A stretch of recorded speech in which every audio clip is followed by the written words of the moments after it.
CTV News with Carlyle Fiset. Good evening. Thanks for joining us. We begin tonight at City Hall and a project that could alter London's skyline. The Planning Committee has extended a lifeline for an ambitious high-rise proposal which staff had deemed too tall. Daryl Newcomb reports. This unused parking lot at York and Colburn might be transformed into one of London's tallest buildings, if the project can overcome a number of hurdles. A planning application proposing a 38-story mixed-use building with over 400 residential units was considered by the Planning and Environment Committee on Tuesday. City staff recommend refusing the rezoning for a number of reasons. Most notably, the residential building's proximity to exhaust from the London District Energy Plant and the proposed building's height. It's a vacant parking lot right now by train tracks. Across the street, there are high-rises, 25-story plus buildings.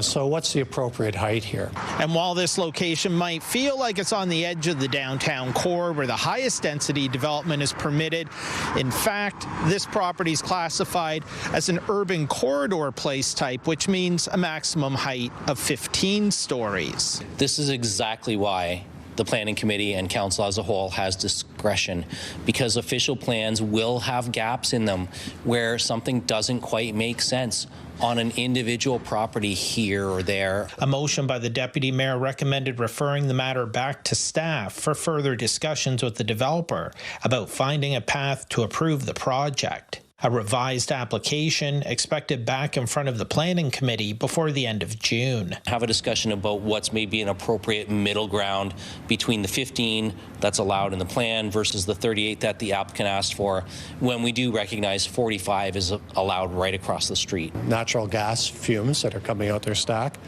that wasn't there when those apartment buildings were built across the street. So that has to be considered now. Council will consider the referral at its meeting on January 20th. Daryl Newcomb, CTV News. A prospective engineer is starting a new project developing a modular home concept which he hopes will help with London's housing crisis. With more on the design and his plans to test it himself, here's Brian Bicknell. When he became aware of the devastation in his hometown of London caused by homelessness, Rebel Zebian wanted to do something about it. We have around 1,800 homeless people, and that number is rising. A first-year engineering student at Western, we first met Zebian last year when, as a high school student, he designed an electric wooden working model of a Mercedes G-Class SUV. Now the 18-year-old has developed a prototype for a new modular home that could help to house those living on the street. And it's not mainly only the homeless issue. I'm concerned about the people in the future that will end up facing that problem, right? Because house prices are increasing. Made of fiberglass panels, he believes the home can be functional, be built inexpensively, and look attractive. With fiberglass, you can make extravagant molds, and you could replicate those. They could be duplicated. And for our roofing system, we're not using the traditional truss method. We're using actually an insulated core PET foam that supports with the structure. Longtime affordable housing advocate Gary Brown is encouraged. Are tiny homes the entire answer? No, but it's a part of the solution. I've seen quite a few going up in other cities, and it's something London itself is kind of lagging behind a little bit. But Zebian is not stopping there. Beginning in May, he plans to live in the home for 1 year, located far from the comforts of his family home. We got to see if it can make it through the all four seasons, summer, winter, spring, and fall. And if it can make it through that, great, but that's not the only thing. It's that when you live in something that long and you use it, you can notice every single mistake and error. Once Zebian has lived in the home for a year and refined the prototype, his goal is to partner with manufacturers to mass produce the home and get it to as many people who need it as possible. But I do believe eventually we'll get to the point where we'll be able to deliver these homes to people. Brian Bicknell, CTV News. New rules are now in effect for blue box recycling programs across the province. Government officials say they're about moving responsibility away from municipalities to the companies producing the packaging.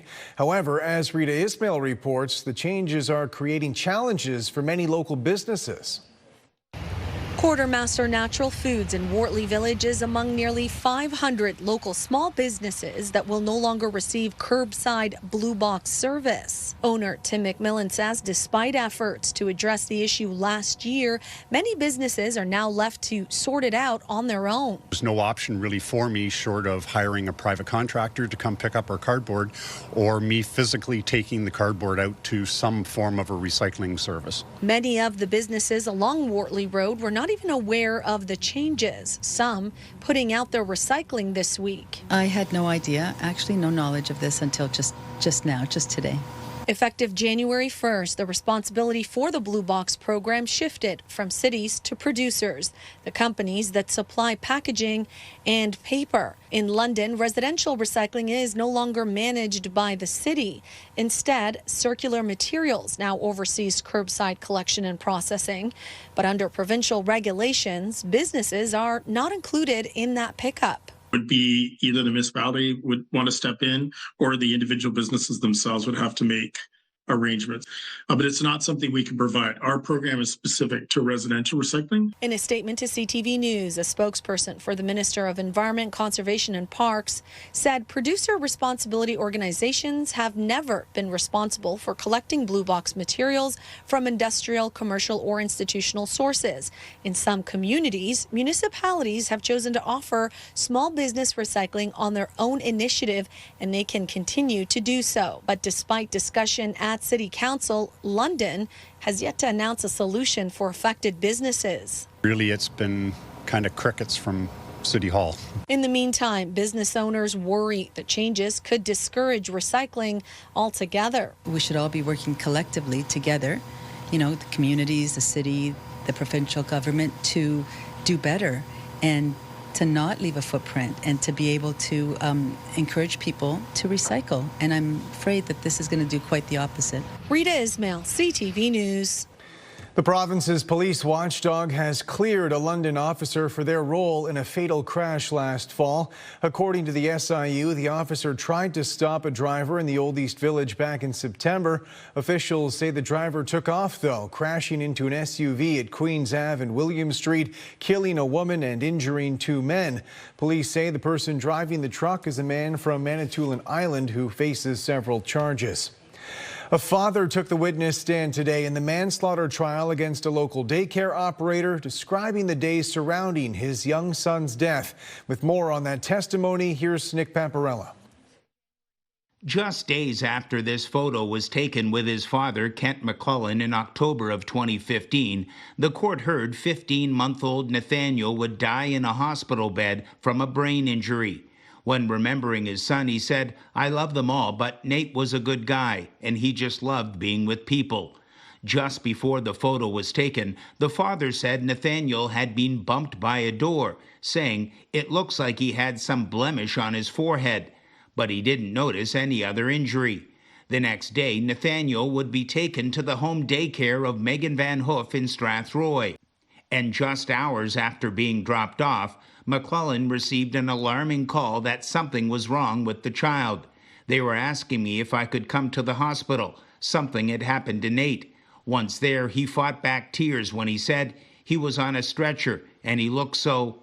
I gave him a kiss and noticed that he had suffered something on the left side of his head above his temple. There was some type of impact. After a lengthy police investigation that took years, officers would eventually charge the 46-year-old Van Hoof with manslaughter. She has pled not guilty. Later in the day, McClellan testified that he had never met Van Hoof.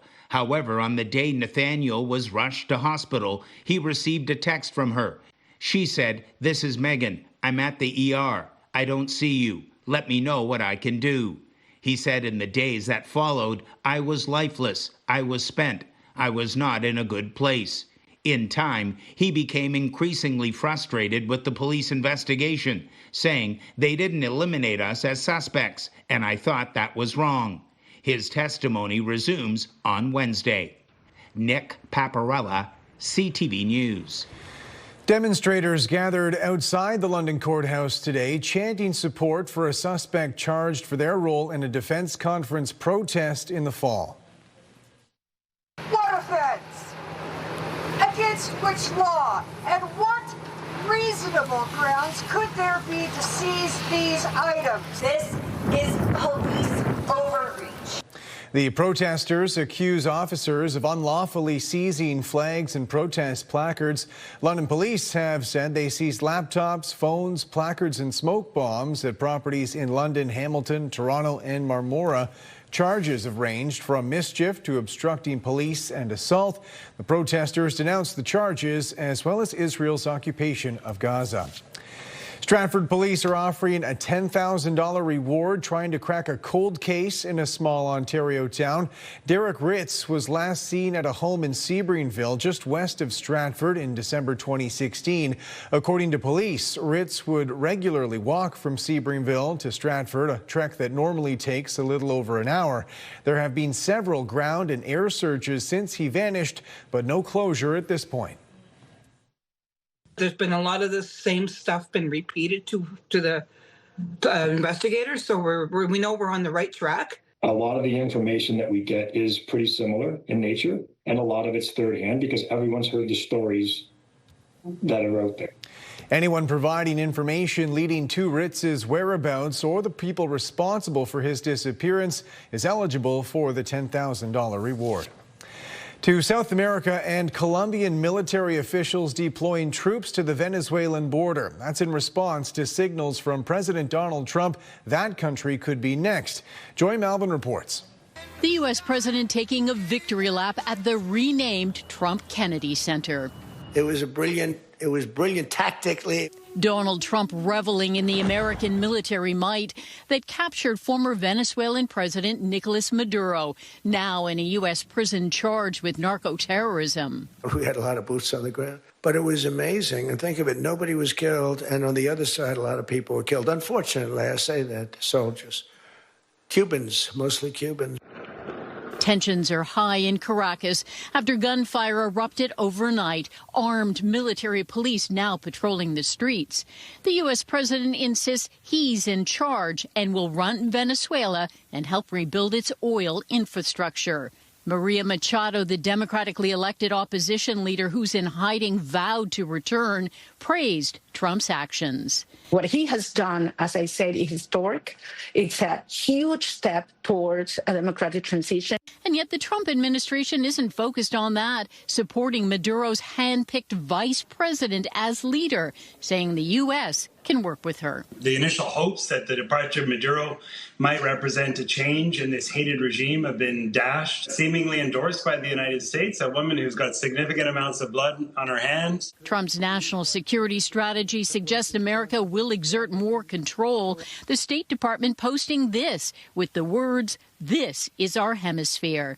The president warns Colombia could be next, that country beefing up troops on the Venezuelan border. And Greenland on edge after Trump's closest advisor said this. For the United States to secure the Arctic region, to protect and defend NATO and NATO interests, obviously Greenland should be part of the United States. Donald Trump's threats have rattled several countries as many question what comes next for the people of Venezuela and when or if there will be elections. Joy Malvin, CTV News, Washington. The Prime Minister says he is not worried about American plans for Venezuelan oil or the potential impact on Canadian exports, stating he's confident in our energy sector and our ability to remain competitive. But as Rachel Aiello reports, whether that proves a realistic expectation remains to be seen. The Prime Minister is facing new pressure to ensure Canadian oil remains competitive in light of U.S. President Donald Trump pledging to rebuild Venezuela's energy sector.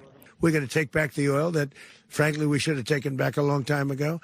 Asked today what impacts this could have on exports, Mark Carney said while a functioning Venezuela could eventually produce more oil, his government is working to expand Canadian capacity and access to new overseas markets. We welcome the prospect of greater prosperity in Venezuela, but we also see the competitiveness of Canadian oil, and we're investing, or we're putting in place measures so that that's going to happen. Carney's remarks came after Conservative leader Pierre Poilievre called for him to rapidly approve a new West Coast pipeline. In a letter to the PM, Poilievre said every barrel the United States sources from Venezuela could mean one less barrel these refineries would buy from Canada. Though experts say it will take several years and major investments before Venezuela could outpace the 4.5 billion barrels of crude that Canada produces per day. It'll take billions and billions of dollars to correct the mismanagement of the Venezuelan crude oil system. Alberta Premier Danielle Smith says the events in Venezuela emphasize the need to reach new buyers with new pipelines, while BC Premier David Eby said today he disagrees. Rachel Aiello, CTV News, Ottawa. Still ahead, the flat that froze over. What happens when the heat gets turned off and the temperature drops?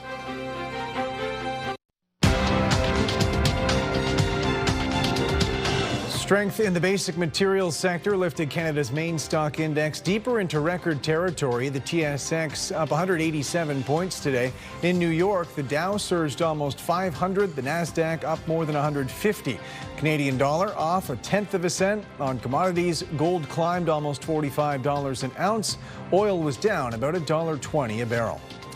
The federal government is sending senior officials to Greenland next month amid pushback from European leaders and President Donald Trump's threats against the autonomous Danish territory. Mike Couture reports. Ahead of the meeting hosted by French President Emmanuel Macron, Prime Minister Mark Carney said the goal was to finalize security guarantees for Ukraine. World leaders were joined by representatives from the U.S., hoping to build on the momentum towards peace. Our main objective is to finalize the security guarantees amongst ourselves which create the possibility of a just and lasting peace for Ukraine. The meeting brought together more than 30 world leaders who make up the coalition of the willing. They agreed to participate in a U.S.-led ceasefire monitoring and verification mechanism, long-term support for Ukraine's armed forces, plus a multinational force to backstop Ukraine's military. There was also agreement on finalizing binding commitments to support Ukraine in the event that Russia breaks the ceasefire. And the countries agreed to deepen long-term defense cooperation with Ukraine. Following a ceasefire, the UK and France will establish military hubs across Ukraine and build protected facilities for weapons and military equipment to support Ukraine's defensive needs. Now, Canada's contribution could include troops on the ground as part of that multilateral backstop, something the government is ramping up for. The largest military buildup in generations, coming over the course of the next 5 years, an additional $80 billion of investment, in part because of issues like this. U.S. buy-in is key to any plan succeeding, and President Trump's envoy is supportive of this one. We think we're largely finished with security protocols, which are important so that the people of Ukraine know that when this ends, it ends forever. Regardless of the result of today's meeting, nothing can be put into place until there is a ceasefire. Prime Minister Carney reiterated the final elements of that need to be negotiated between the U.S., Ukraine, and Russia. Mike Couture, CTV News, Paris. Good evening. I'm meteorologist Gary Archibald for CTV News. We are in the midst of this massive system of low pressure that has hovered over the lower Great Lakes, most importantly here in southern Ontario. Rain, snow, freezing rain, and rain itself have been produced by two areas of low pressure combining to be one big soggy mess. Rain dominates through the overnight, but temperatures in some parts of the Midwest will be at the freezing mark, so that freezing rain risk still exists. I'll break down a mild forecast and more rain coming for the next few days. That's just ahead. Stay with us. Welcome back with Gary Archibald now, and 2 days into the week so far, Gary, it has been a wet start to this new year so far. You're right about that, Carlyle. Mild enough to see some steady rains at times. We did see a mixture in some parts, freezing rain, ice pellets, rain itself, and some wet flakes. Today was above seasonal, gray and dreary across much of southwestern Ontario. 1 degree, 3 degrees above our average. Yeah. Our average high and low both in the minuses at this time of the year, but it just happens that the pattern is dynamically shifted, or has dynamically shifted, so that warm and cold air are meeting to produce this mess from Michigan's eastern flank right through the heart of southern Ontario and due east from there. Rain, snow, freezing rain still in the picture tonight and through the overnight. Unfortunately, that means that area roads, highways, county roads like the 21, the 86, the 6, the 10, the 4 through the Midwestern tier are affected continually. It looks like most of southern Ontario right now is not looking at freezing rain, rather wet snow and or rain itself. And speaking of which, we'll see an additional anywhere from just a smidge to about 5 to 10 millimeters as we head towards the QEW. Our friends in Grimsby, Ontario, Fort Erie, and Niagara Falls getting more of it. By the way, cold enough that north of Toronto, north of Kitchener-Waterloo, north of Guelph, Cambridge, we're looking at 5+ centimeters, and then due east towards Belleville, Kingston, and certainly in the nation's capital. If you are trekking that way, you will encounter snow. And further north towards the Bruce Peninsula, Georgian Bay, and the surrounds. The overnight temperatures expected before dawn, the lowest temperature, you'll see it here, a range between +2 in Windsor to about -1 in Barrie, Collingwood. And where we see 0 degrees and -1, still the chance for some wet flakes, maybe even some ice pellets and freezing rain. Cannot rule that out. Spotty at best, but still, nonetheless, the risk is there. Here's the breakdown for the great city of London for tomorrow, Wednesday morning at 8 o'clock. We're looking at a mix, mostly rain showers, +1, and then holding under overcast conditions, 2 degrees Celsius, the high expected. Beyond that, we are even milder and above seasonal. Thursday, Friday, Saturday, 7, 7, and 5 with rain or showers dominating the active weather forecast before we get into some Arctic air. Sunday, Monday, Tuesday, a nosedive in terms of temperatures. Will be in the minuses for daytime highs with flurries. And the Midwest, a similar looking forecast, 2 to 4 centimeters between now and, say, 8 a.m. of snow and or ice pellets in the Midwest. Much milder for Thursday and Friday, and then Sunday into Monday, Tuesday, Wednesday will flatten out, and temperatures moderating and becoming more seasonal through the region. Let's look at your weather. Thanks very much, Gary. We're nearly a week into the new year, and with that, a week into any New Year's resolutions. As Lauren Stallone reports, many are focused on starting 2026 with health and fitness goals in mind, but going too big too fast can do more harm than good. New year, new me, a popular phrase for personal transformation at the start of the new year, often referring to resolutions involving fitness. But experts are concerned it may be setting unrealistic standards. It's an idea that we have been ingrained in. Randy Diaz, owner of Forest City Fitness, says she often sees an increase in gym users during the month of January. We make sure that they have understanding, a community, and a place that they can not only just come and work out. It's a mental part of January, not the stereotypical. Diaz says she believes clients put pressure on themselves to set unrealistic goals and wants to break that barrier. We want to encourage everybody to know if you don't get there in January, you can get there the next month. Experts say the pressure of feeling the need to complete a goal by the end of the month makes fitness unenjoyable for participants. If you're going to go to the gym once a week and you don't love, killing it on the Stairmaster or on the elliptical, then make it fun. You can bring a friend. You can treat yourself after. They say small, realistic fitness goals, such as a 5 to 10% increase in activity, are more likely to stick. If you're going from 0, then once a week for the entire month of January is a big win. 80% of people who set New Year's resolutions regarding exercise or other health behavior goals don't achieve them. One local gym goer says he tries to set new goals every year, but reminds himself nothing happens overnight. The key is to be consistent, right? I mean, you're going to have days and times where you kind of fall off, and the key is to, just get through that day or a couple days and then get back on it. And maybe new year, new me doesn't have to mean all or nothing. Just a better start and a reminder to be kind to yourself along the way. Lauren Stallone, CTV News.